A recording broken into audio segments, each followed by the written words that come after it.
All right, so welcome everyone. My name is Peter Light. I am the Superintendent of Schools for the Acton Boxborough Regional School District. Here with me is Mary Brolin, the Chair of the School Building Committee, and Marie Altieri, who's the Deputy Superintendent of Schools. We're here tonight to talk to you a little bit about the Douglas Gates and Preschool building project that we're working on in the Acton Boxborough schools and answer any questions that you have. We're also, being taped by Littleton Cable Access, and it will be aired for the thousands of viewers that we know we have at home watching this event to supplement our standing room only audience. So with that said, to talk a little bit about the project, just as a quick overview, this is an important project for our community for a number of reasons. First, we have multiple schools that are now over 50 years old. So for example, the Douglas and Gates schools are each over 50 years old, and our preschool, which is located in our administration building, which is actually formerly the Miriam School, is now over 60 years old. All three of the facilities have issues with accessibility, health and safety, and provide limited educational opportunities for our students. In addition, district-wide, currently our classrooms are at capacity, and we know over the next 10 years we're going to need additional space throughout the district. We believe that what we're proposing is a cost-effective solution to address multiple problems throughout the district, and it also allows us to use valuable district resources on other capital projects in each of our other elementary schools, and junior high and high school. This has been a community-led and driven initiative since it began, and it began by forming a regional school building committee, which includes membership from the regional school committee, the Acton and Board of Selectmen and Boxborough Select Board, both the Acton and Boxborough Finance Committees, and community members and families at large from both Acton and Boxborough. It also includes advisories from district staff. We've held multiple forums and focus groups over the last 3 years to get input on the project, and we've conducted numerous surveys of our stakeholders to better understand what our community would like to see in this project. This is a video we'd like to show you to give you a little sense of the existing conditions at the Douglas and Gates Elementary Schools so you understand why we're working on this project.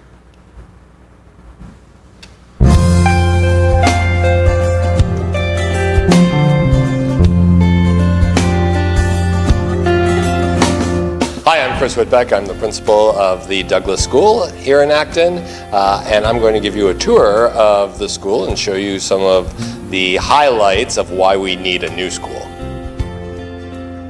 This is our school cafetorium. It is where all of our students eat lunch, and we gather for all of our all-school assemblies. The cafetorium is built for 280 students. We have to fit in over 400. You'll also notice that the stairs are not handicapped accessible, so any student with a mobility disability cannot make it up onto the stage. One of the major problems of the school is that it is too small for the number of students that we have, and so we have added on modular classrooms. Those are temporary classrooms that have been here for 16 years. This modular houses our music program.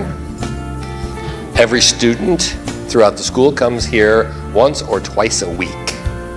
So this modular houses 4 different programs, and the staff are very crowded as they teach in this space. This modular houses our art program. Again, a very, very, very crowded space with not enough room for students to move around or for storage of student materials. The art room spills out into the hall for additional storage of both materials and student projects. And down at the end of the hall is our art room sink. So all of the students, kindergarten through 6th grade, have to come out of the art room to use the sink, and we've actually had to hire assistant staff for the younger students to supervise them using the sink during art. The Douglas School is 2 stories, and while we have a ramp that goes upstairs and wheelchairs can go upstairs, we only have stairs going downstairs, so the school is not handicapped accessible. So space continues to be an issue at Douglas School, and we have converted storage closets into classrooms for small groups of students and larger storage areas into conference rooms. This is our main storage area in the school. It is packed with many of the materials from our school, densely packed. It houses custodial materials and also furniture from around the district. Unfortunately, to get through the storage area, you have to go under several sewage pipes. One of the things that we do a lot at Douglas School is have students break out into small groups to do work, and we use the hallways. Unfortunately, there is no private space in the hallways, no small nooks, no study areas, and everybody's learning is very, very visible, which is nice, but very difficult to concentrate and work with many groups out in the hallway. So thank you for joining us on the tour of the Douglas School. As you can see, there are a number of problems that we're faced with every day, and that's why we are looking to build a new facility.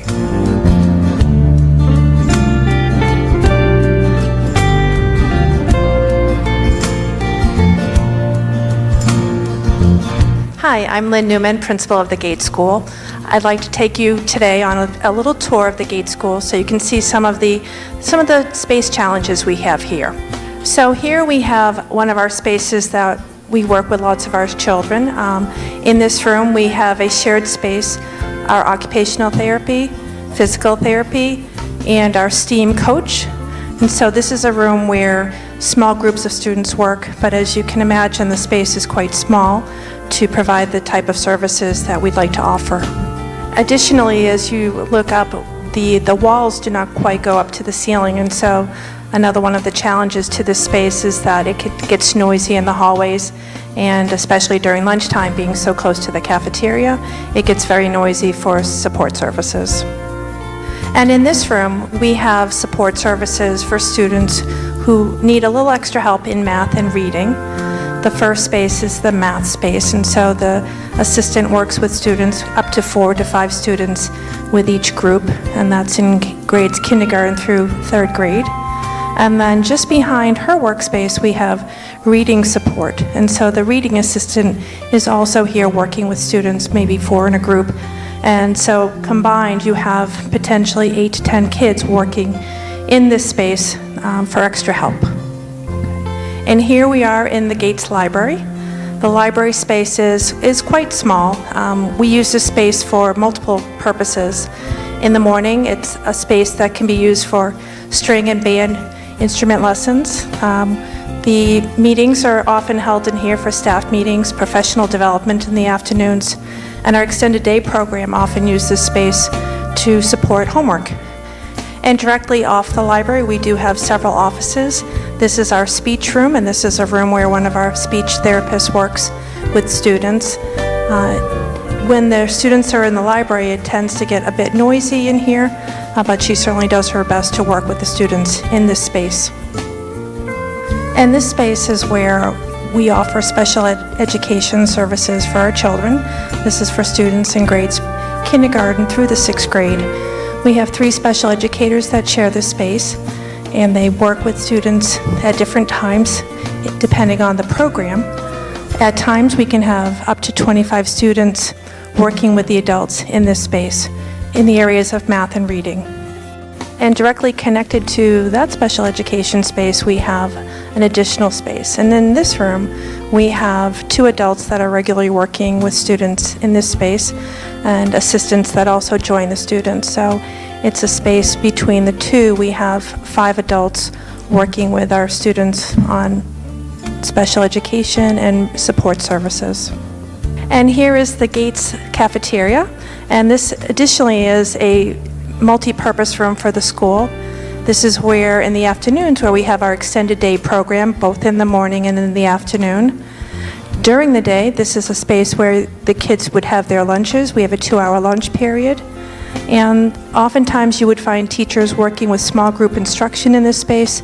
And the use of the stage is also a space that's very popular with not only our music program, but also our physical therapist. The stage is a very important place for primarily concerts for band and strings and chorus, but it's behind the stage that you would find a spot where our physical therapist is working with students who are working on physical therapy. And you can see on the floor it's a bit tired, but it does lend itself to being able to be a space where they can work on gross motor skills and support services on their education plan. So I want to thank you so much for joining me on this tour. As you can see, the Gate School is an awesome school, but it's our hope with the space constraints that we currently have that the new building will help to resolve some of those challenges. So thank you for joining me. So hopefully that gives you a little bit of sense of the existing conditions at the two schools and really what's driving the study that we've been working on over the last year to look at a new facility.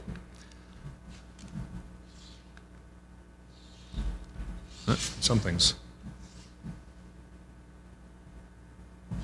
See if that kicked back in. There we go. All right, so the slide you're looking at right now is a slide that was used at the end of our master planning study that we did during the 2015-16 school year, where we hired an architectural firm, Dorr & Whittier, to study all of the facilities across our school district. And really what they came back with is that we have 4 facilities that are badly in need of significant capital work across the facilities. They studied areas such as health and safety, code compliance, functional use, accessibility, maintenance, energy efficiency, and hazardous materials on the site. And the facilities highlighted in this were the administration building, which is our early childhood program, our pre-kindergarten program, Conant, Douglas, and Gates Elementary Schools. So we studied Douglas School because that, as you can see from this slide, had the greatest number of needs that were identified. And so we applied to the Massachusetts School Building Authority for acceptance into their capital program so that we would be eligible for state reimbursement to be able to do this project. And we were accepted into that pipeline for the Douglas Elementary School in particular. This is looking at enrollment trends over the last 10 to 15 years, but then also projecting out for the next 10 years. These are conducted by NESDEC, which is a regional firm that is responsible pretty much for all enrollment projections for the New England area for school districts. And I mentioned before that we're currently at capacity with our classrooms, even though we've been in a period of declining enrollment. Over that same time span, we've seen a significant increase in the number of special education services that we need to provide for students, as well as English language services that we provide for students. Those types of learning environments require specialized spaces within a school, and because the existing schools don't have those specialized spaces built in, we've converted corridors, classrooms, closets to be able to do that. But as enrollment increases over the next 10 years, we would not be able to provide adequate services and serve all of our students that we're projected to have in our schools. So we conducted a feasibility study to determine what the best solution is for our communities. And to do that, we engaged 2 consultants. One was Arrow Street Architects, and then the other was Skanska, who served as our project manager for the process. We entered into a visioning process that solicited feedback from our community members, educators. We actually included our students in that process as well to really make sure we had all of our stakeholders engaged in giving us feedback. We conducted surveys, did focus groups as well, and ended up studying 16 different options during the feasibility process for possible buildings on the Douglas, Gates, or Conant sites. We looked at the suitability of each of those sites to be able to have a building on it. We solicited community input about preferences for the location of the building, and then we also looked at the cost factors driving each of our choices. We ended up selecting the Gates site for a number of reasons. First, when we studied the Douglas site, it was just simply too small for the facility that we needed on the site. There is a significant floodplain around the Douglas site that limited the buildable area. We did see a rendering of, or a shape of a building of what that might look like, and it was inappropriate for 2 reasons. It was built on stilts, and I'm not joking, it actually was on stilts, and then it also looked like a long strip mall right along the West Acton area. It just was inappropriate for the community.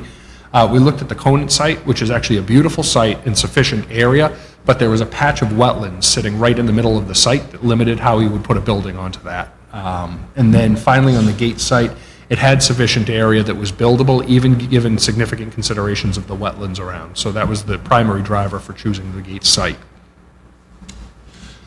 As I mentioned before, we did study 16 different options that ranged from a renovation of the Douglas School with a small addition to be able to meet enrollment needs, all the way through looking at consolidating multiple schools into one building project so that we could solve multiple issues in one project and not having to keep coming back to the community 3, 4, and 5 times over the next 10 to 15 years.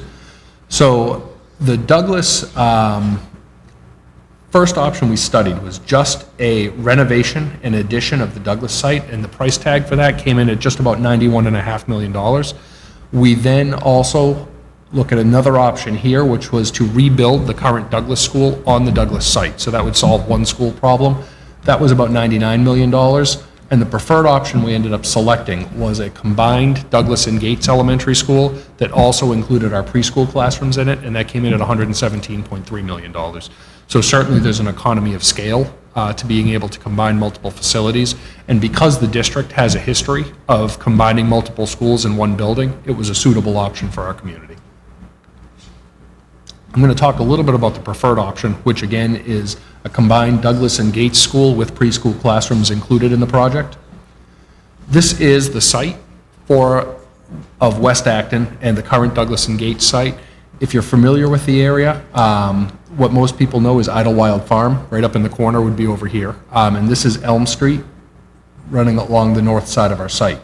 Douglas Elementary School is situated right where this parking lot goes, and the current parking for Douglas is here. Gates Elementary School is located on this parking lot, and then this is Spruce Street, which goes out to West Acton Village on the south side of the plan.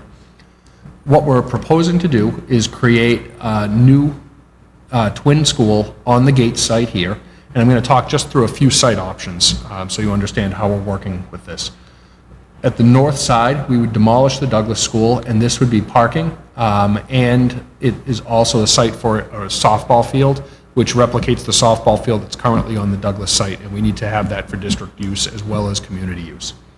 We have also created a parent drop-off loop on the Douglas site because we are sensitive to the amount of traffic that would be coming through in West Acton along Spruce Street, and having this parent drop-off loop here will help alleviate that traffic. This is actually, even though it looks like a long way on a map, this is actually only the distance of a parking lot that we have at our current schools, like at the Parker Damon building in Acton.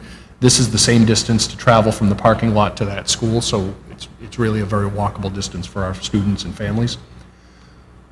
We also are planning to rebuild the bridge that goes over the wetland area here. We're going to widen that so that it's plowable in winter months, but we're also covering it so that as we worked with our environmental groups in the communities, it will mean that we're not pouring salt or sand into the wetlands during winter months. So that's an important feature. It also makes it a nice feature for year-round community use. We have multiple age-appropriate playgrounds. We have 3 planned for the new building. One is for pre-kindergarten and kindergarten students. A second is for grades 1 through 3, and the third playground is for grades 4 through 6. This allows us to have age-appropriate facilities for each of our school-age groups. We also are sensitive to traffic, as I mentioned before, and so we've actually separated a vehicular traffic here from bus traffic, which actually will come in from Arlington Street, as it currently does. There's no increase in the amount of bus traffic coming into this site from what we currently do, because currently students who attend either Douglas or Gates schools share the same buses. So we have 13 buses coming into the site now every day, and we will have 13 buses at the end of this project. From an educational perspective, this is going to provide modern learning spaces for our students, which is, from an educational perspective, the most important goal that we have of this project. There's a 2-story library and media center, so it's accessible from both of our elementary schools.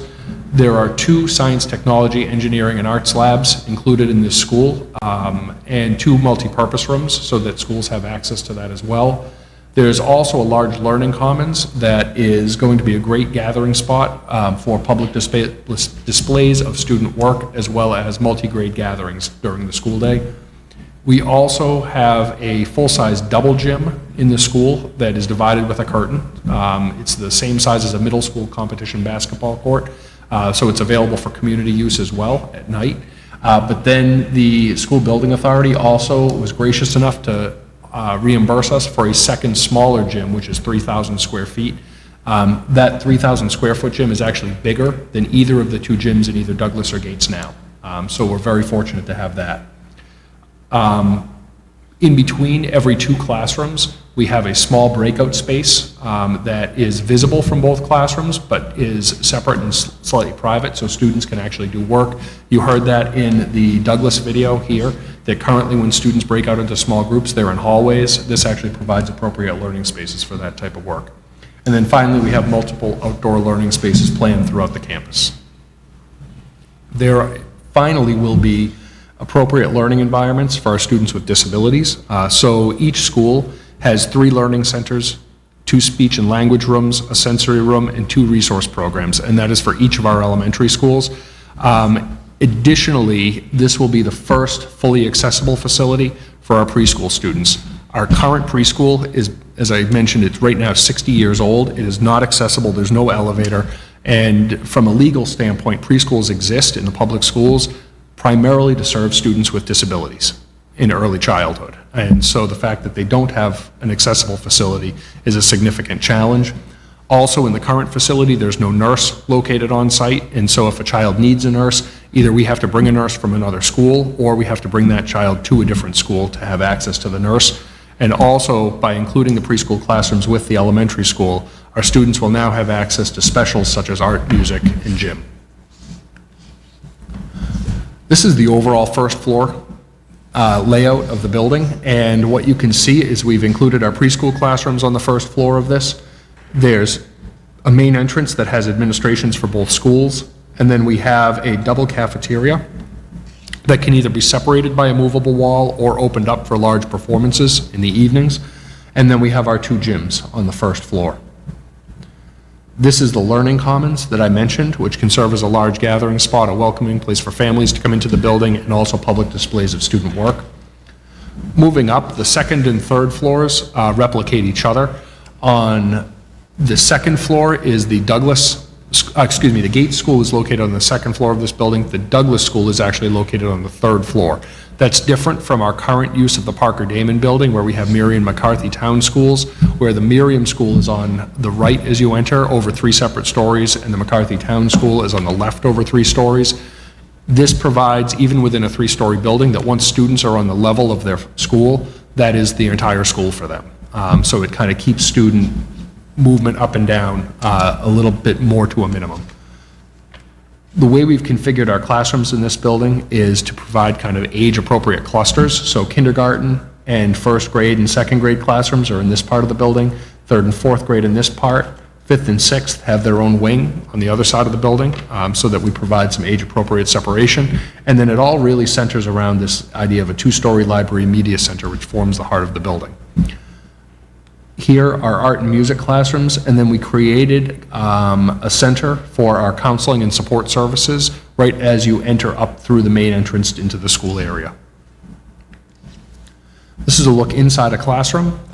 What we decided to do in this design was create a vestibule for students as they enter the classroom, which provides a space for them to sit, take off boots, unpack backpacks, hang coats, backpacks when they come into the classroom.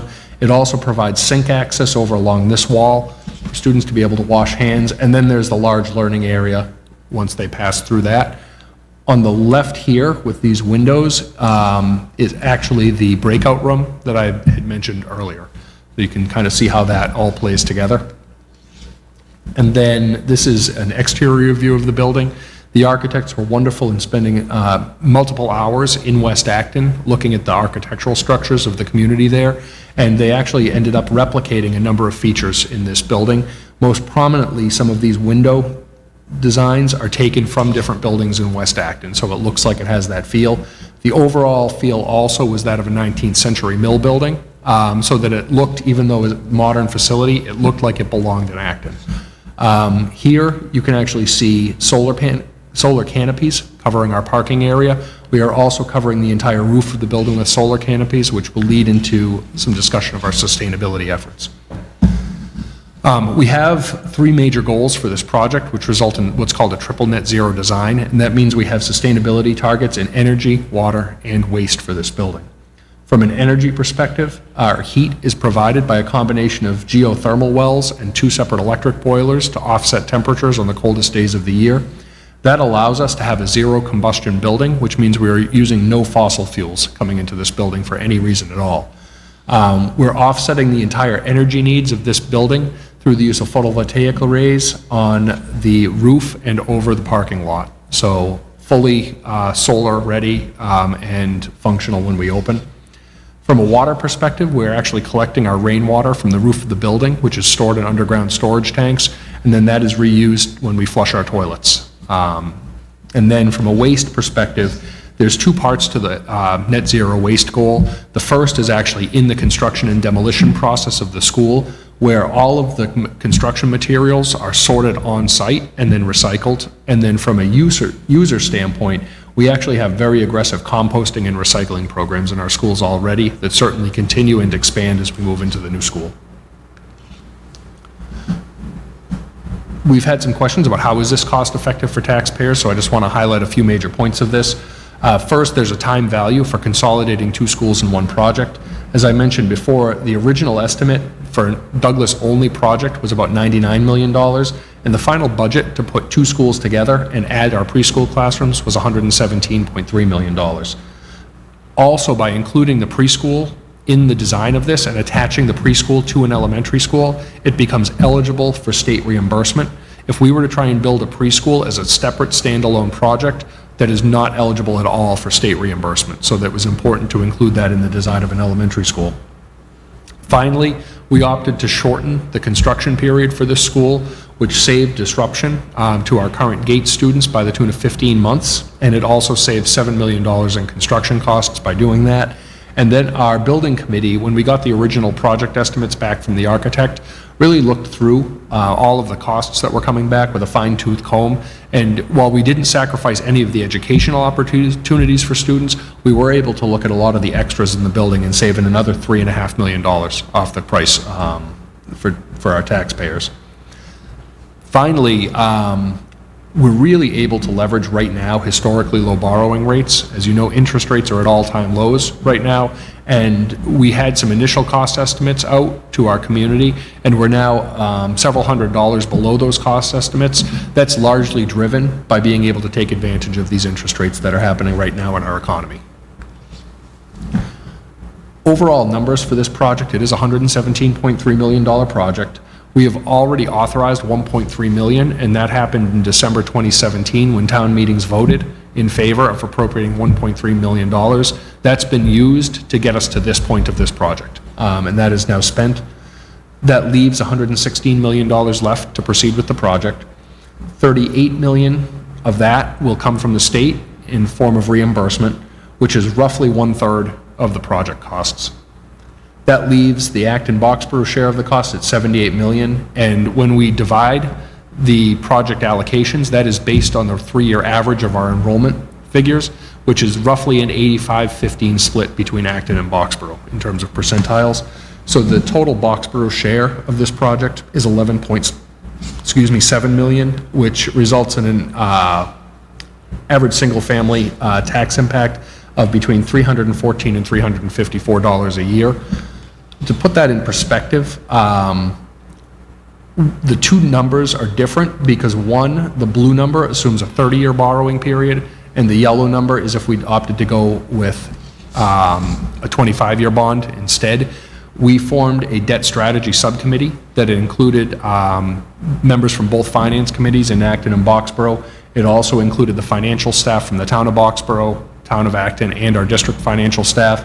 They worked with the district's treasurer and also brought in an outside financial advisor to talk about bonding options for this. And the current thinking that came back was to go with a 30-year option, which provides the lowest tax impact per single-family house.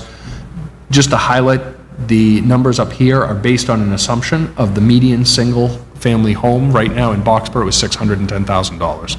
So just to give a rough estimate of how that's calculated. Our project timeline, this actually began well back, even before 2017, but in 2017 we applied to MSBA for reimbursement. Over the last 2 years, we've been working on this project to be able to bring it to this point. We are going to our voters, asking for approval of design and construction funds this December. If that is approved, then in January 2020, we will begin the completion and last phases of the design process, and we'll be breaking ground on this project just after students leave for the summer vacation this coming summer. It takes 2 years to build the new school, and so our students would move into the new school in September of 2022. There's 1 additional year of construction and demolition that goes on after to demolish the 2 schools and finish parking lots, but students are in the school in September of '22. We have had multiple questions about what does happen if the project is not passed by voters, and so we do have an option to come back to voters within 12 months to seek additional approval for the project.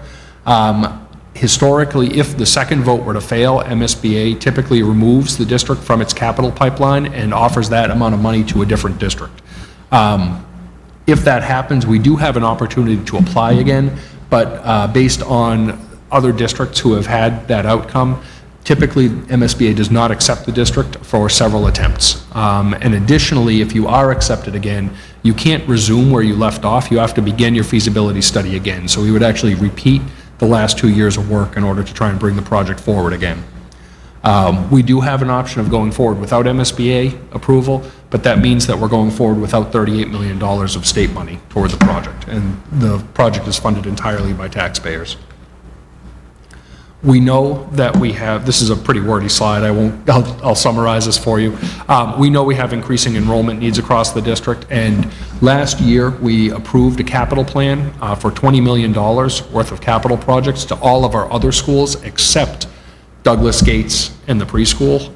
And we know that if this doesn't pass, we certainly have to revisit that plan because, as you can see from the video, these schools are in dire need of significant improvement. So, as I mentioned before, you know, this project allows us to allocate those funds to other needed capital projects across the district.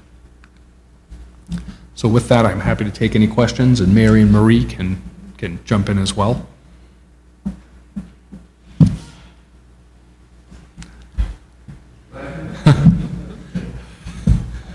I'll start off.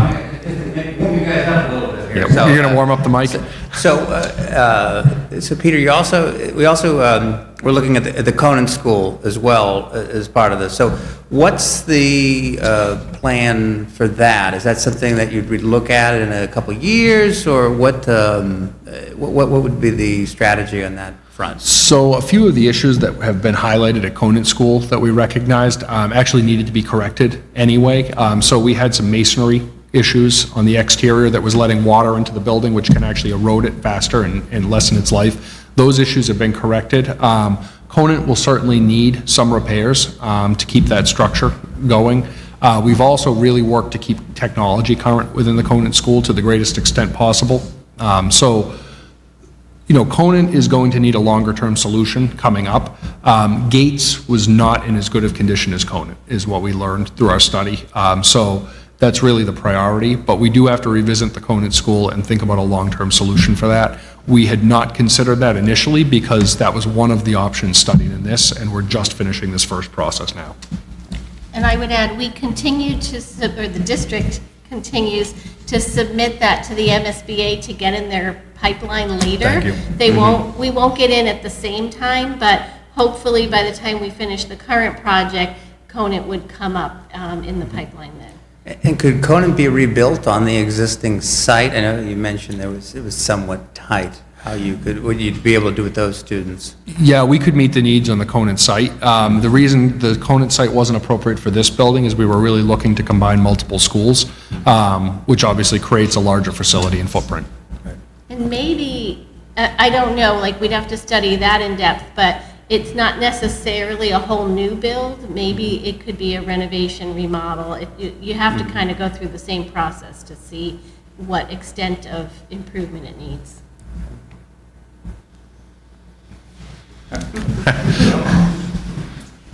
Hi, my name is Travis Gephardt. I'm a resident of Boxborough. I had a question. I had one of my children went to preschool at Blanchard. What happens to the Blanchard preschool? Is that centralized? So yes, the Blanchard Preschool will be combined with the other preschool classrooms in this building, primarily because the structure of that's not sufficient to serve our students with the highest level of disabilities now, so they're already attending Acton in a number of cases. But in addition, we're looking at Boxborough enrollment, and we know as Boxborough enrollment continues to grow, we want to make sure that we preserve enough space for our K through 6 students to be able to attend Blanchard. So it actually serves a couple of purposes to combine the classrooms. Excellent. And then second question, I have a young one at Gates also, one at Blanchard and one at Gates. And during construction, what is that educational and recess and all that going to look like? How does that work, I guess?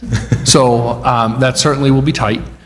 We know one of the first things that has to happen when we do our early site work this summer is we will also be taking off one wing of Gates and removing 4 classrooms from the building.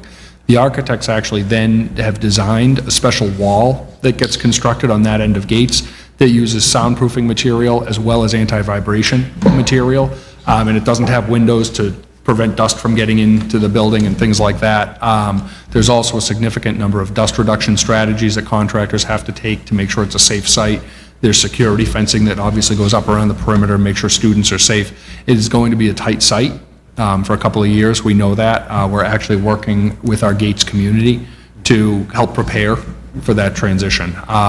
We'll know more as we hire our construction manager in January and then start working on really detailed plans about how that phasing looks. Great, thank you. Yeah, no pressure. And that's not really a question, more so just kind of like something that maybe should be thought about in the design aspect that I kind of found curious is the separation of the administration from their actual schools. Yeah. Having, especially having Douglas on the 3rd floor, administration on the 1st floor, Gates on the 2nd floor, administration on the 1st floor, separating, not having the administration of those buildings, of those schools on the same floor as what the actual school is. It just seems maybe, I don't know, odd.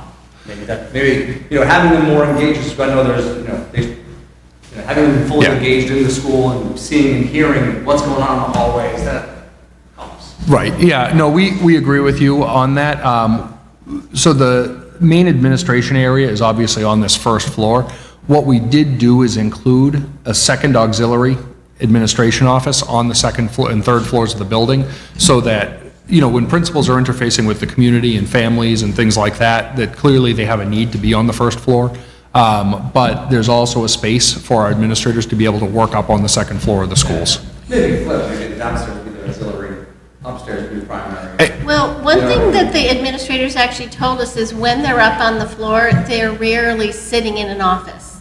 They're actually around the floor. And so, and because so much of the work is with parents and community members, that this way they don't have to actually go all the way deep into the school. They can be address their issues on the 1st floor. So. Yeah, we also thought about it in any multi-story school. The administration is always going to be on a floor other than a large chunk of your classrooms.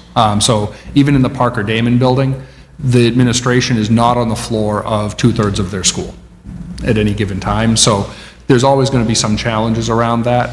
But I think administrators primarily spend a lot of the day in classrooms now. So I think as we talked it through with our principals, they weren't as concerned about that.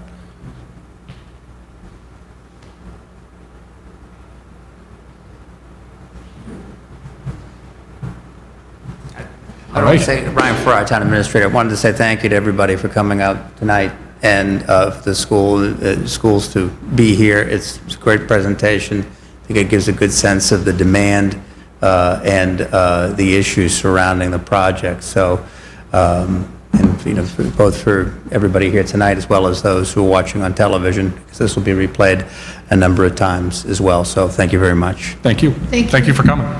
If your friends want to attend a forum, there's a forum like this on December 2nd at the Douglas School, and there's a tour just before. So the tour's at 6:30, the forum at 7. We're going to be meeting with the, actually with seniors in town. We're doing a coffee on Monday at 10 but anybody can come, and especially if a 10 o'clock is better for some families and that. So tell your friends, tell them how much fun this was. And talking to the Blanchard PTO. And the Blanchard PTO, and that is, Friday. yeah. I believe it's November- next Friday. Yeah, So Peter and I will be at that. yeah, Yep. great. So All we right. hope folks come out for town meeting. and Yes. The ballot. That's, December 10th. What is it, one town approves it, one town doesn't? So we would actually have to go back to MSBA for the official guidance because they reserve the right to dictate how that works. I believe our regional agreement allows us to only go back to that one town. we could go back to the one town a second time. So, but it needs to pass in both towns and at the ballot in both towns for it to pass. So. All right? Thank you. Have a good night.